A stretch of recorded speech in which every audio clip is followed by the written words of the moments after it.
দুই বন্ধু ও ভাল্লুকের গল্প। অনেকদিন আগের কথা।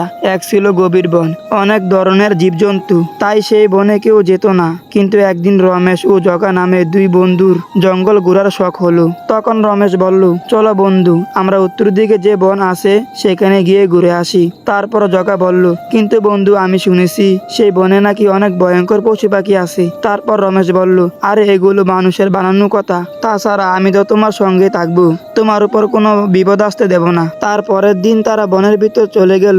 ঘুরতে ঘুরতে রমেশ বলল, দেখছো বন্ধু, এই বনে ভয়ের কিছু নেই, নিশ্চিন্তে সারা বন ঘুরে বেড়াও। ঠিক সে সময় তাদের কানে এক ভয়ঙ্কর জন্তুর আওয়াজ এসে পৌঁছালো। তখন জগা বলল, এটা কিসের আওয়াজ? তারপর রমেশ বলল, আরে কিসের ভয়, আমি তো তোমার সাথে আছি, আমি বলছি তো তোমার উপর কোনো বিপদ আসতে দেব না। তখন জগা দেখে বিশাল এক ভাল্লুক তাদের দিকে এগিয়ে আসছে। তারপর জগা বলল, বন্ধু দেখো, বিশাল এক ভাল্লুক আমাদের দিকে এগিয়ে আসছে। তারপর জগা বলল, চলো আমরা গাছের উপর উঠে বসি, ভাল্লুক তো আর গাছের উপর উঠতে পারে না। তারপর জগা বলল, কিন্তু বন্ধু, আমি তো গাছে উঠতে পারি না। তারপর রমেশ বলল, তাহলে আর কি, আগে নিজের জীবন বাঁচাই, বেঁচে থাকলে না হয় তোমার কথা চিন্তা করব।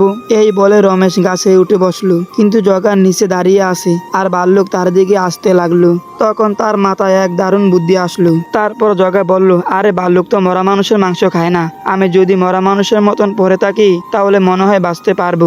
এই বলে জগা মরার মতন সেখানে শুয়ে পড়লো। ভাল্লুক তার কাছে এসে গন্ধ শুকতে লাগলো, কিন্তু শ্বাস বন্ধ করে পড়ে থাকায় ভাল্লুক তাকে মরা ভেবে সেখান থেকে চলে গেল। তারপর রমেশ গাছ থেকে নেমে জগাকে জিজ্ঞাসা করতে লাগলো, বন্ধু, ভাল্লুকটি তোমার কানে কানে কি বলে গেল?